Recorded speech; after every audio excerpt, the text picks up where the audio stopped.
গতকাল ম্যাচে রোনালদো যা করল তা অবিশ্বাস্য ছিল। মেসি যেখানে 3টা গোল করে হ্যাটট্রিক করে এবং 2টা গোল করে, এমবাপ্পেদের মতন তারকা যেখানে গোল করে সেখানে এই রোনালদো কেন ব্যর্থ হবে? এই জন্য কিন্তু রোনালদো কালকে অসাধারণ একটা পারফরমেন্স দিল এবং 2টা গোল নিজেই করলো, জোড়া গোল করলো এবং রোনালদো কিন্তু অনেক ভালো খেলেছে এবং দলটাকে জিতিয়েছে।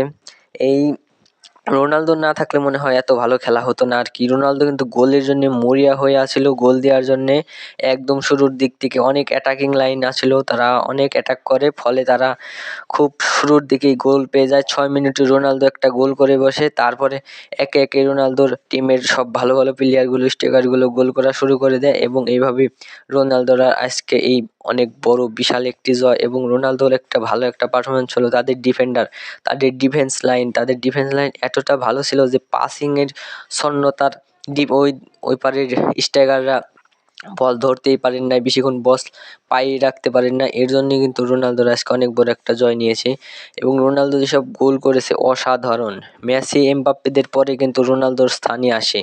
এটা কিন্তু রোনালদো আবার জানিয়ে দিলেন বিশ্বকে।